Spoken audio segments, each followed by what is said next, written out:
तो मेरे प्यारे दोस्तों, आज जो मैं आपको कहानी सुनाने जा रही हूँ वो कहानी है फूल की परियों के जादू की। तो चलिए दोस्तों, कहानी देखते हैं। एक बार की बात है, एक बहुत बड़े घर में एक बहुत खूबसूरत लड़की तन्नू रहती थी। तन्नू के बड़े से घर में बहुत सारे नौकर चाकर थे। एक बार की बात है, तन्नू ने एक नई फ्रॉक पहनी थी। फ्रॉक पहनकर वो अपने पापा के पास जाती है और कहती है, पापा ये फ्रॉक मुझ पर कैसी लग रही है? बहुत सुंदर लग रही हो ना? हाँ, इस फ्रॉक में तुम बहुत खूबसूरत लग रही हो, लेकिन तुम्हें इन चीजों के बारे में इतना नहीं सोचना चाहिए। तुम्हें अपनी पढ़ाई पर भी ध्यान देना चाहिए। पापा आप ऐसे क्यों बोल रहे हैं? अगर मैं इतनी खूबसूरत हूँ तो इसमें मेरी क्या गलती है? मुझे डर लगता है बेटी कि कहीं अपनी खूबसूरती के घमंड के चक्कर में तुम किसी दिन किसी मुसीबत में ना पड़ जाओ। आप बहुत बुरे हैं, मुझे आपसे बात नहीं करनी। माँ! अपनी माँ को आवाज लगाते हुए तन्नू वहाँ से चली जाती है। तन्नू अपनी माँ के लाड प्यार की वजह से बहुत बिगड़ गई थी। तन्नू की माँ हर वक्त उसकी झूठी तारीफ करती रहती थी, जिससे कि तन्नू में घमंड बढ़ता जा रहा था। माँ, पापा कह रहे हैं कि मैं हर वक्त अपनी तारीफ करती रहती हूँ, जिसकी वजह से मैं किसी मुसीबत में फंस जाऊंगी। ऐसा नहीं है तन्नू, वो बस तुम्हें चिढ़ा रहे हैं। तुम फिक्र मत करो, ऐसा कुछ भी नहीं होगा। तन्नू बचपन से ही बहुत घमंडी हो चुकी थी। वो ये सोचती थी कि उससे खूबसूरत पूरी दुनिया में कोई नहीं है।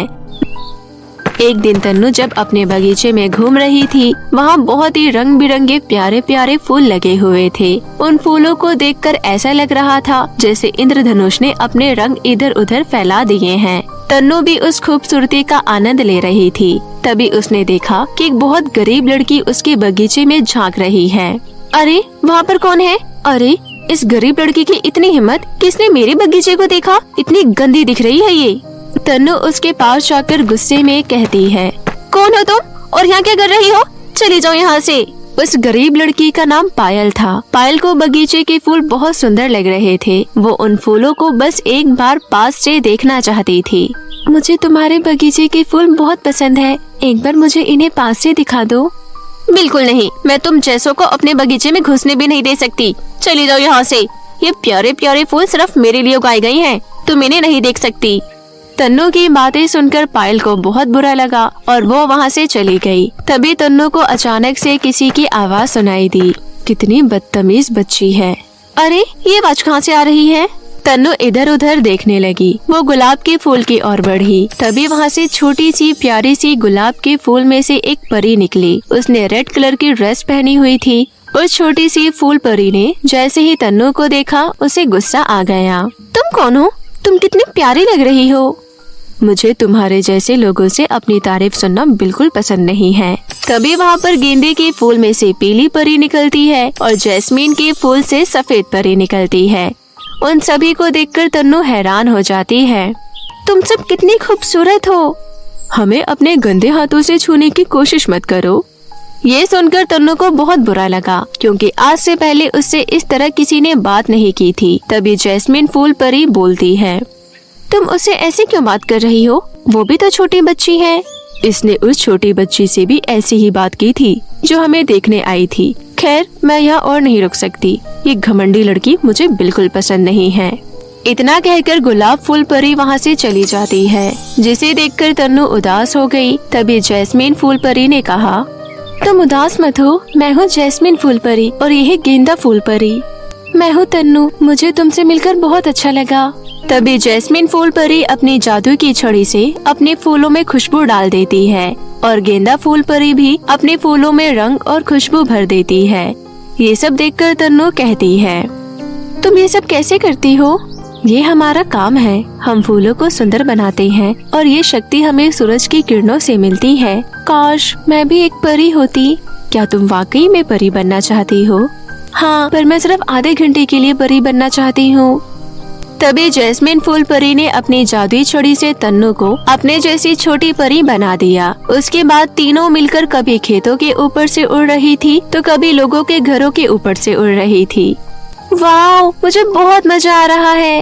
उसके बाद वो एक टूटी फूटी झोपड़ी में पहुँचे, जहाँ एक बूढ़ी औरत अपनी बेटी के साथ रहती थी। वहाँ जाने के बाद तन्नू उन परियों से कहती है, इतने सुंदर सुंदर बगीचों को छोड़कर हम यहाँ क्या कर रहे हैं?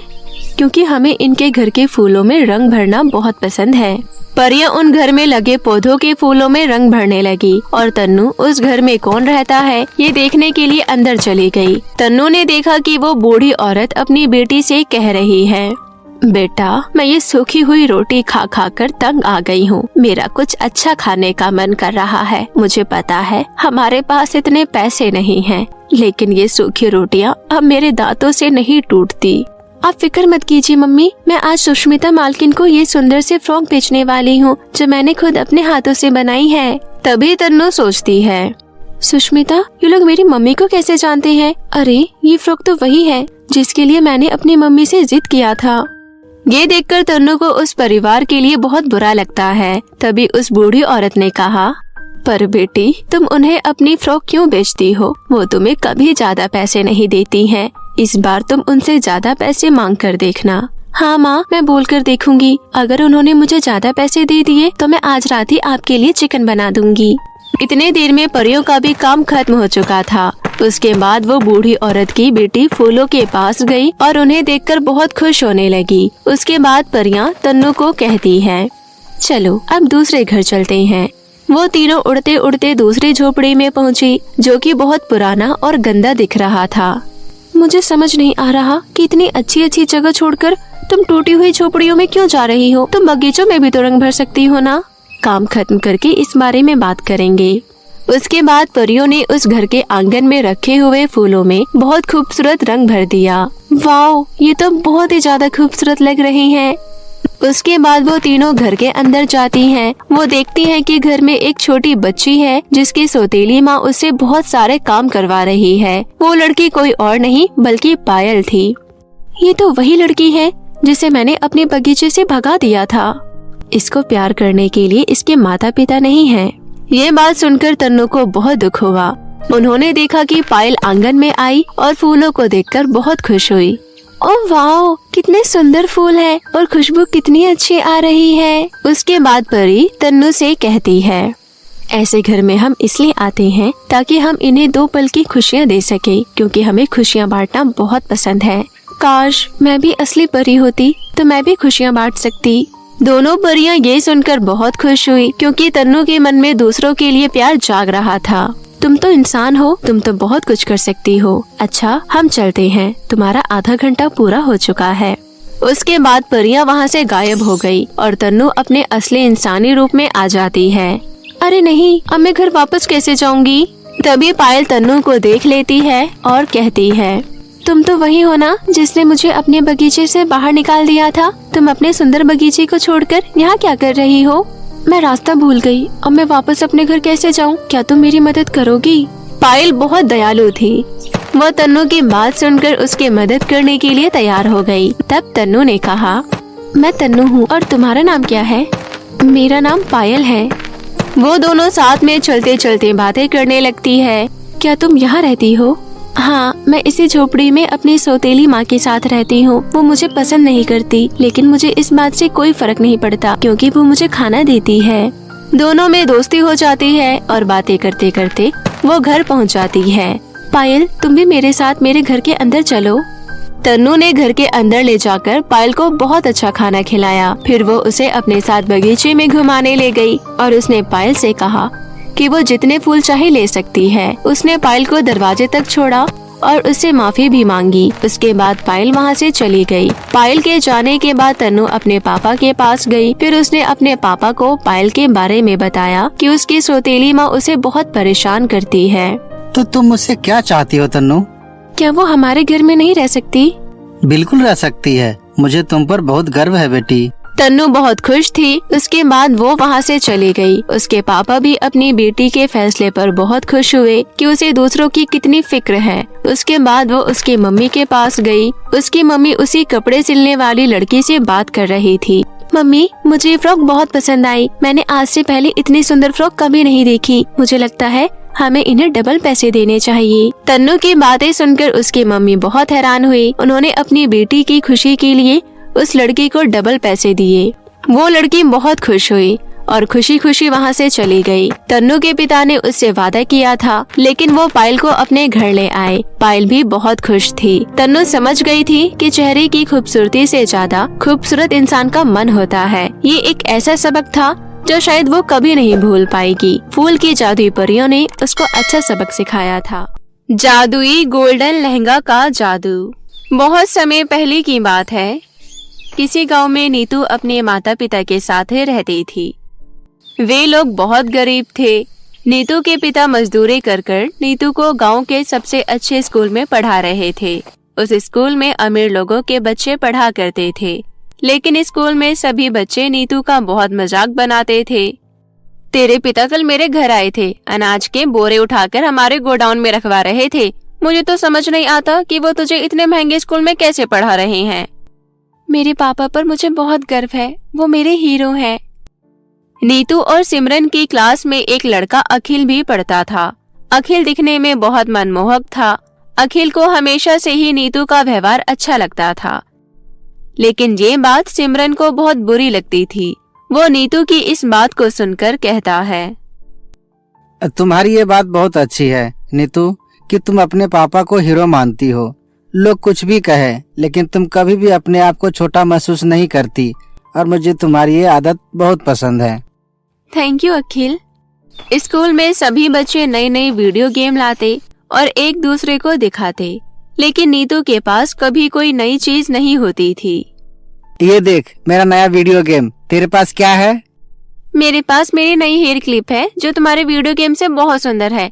और नीतू तुम्हारे पास क्या है? ये देखो मैंने नई पेंसिल खरीदी है जो कि मुझे पूरे 1 महीने चलानी है।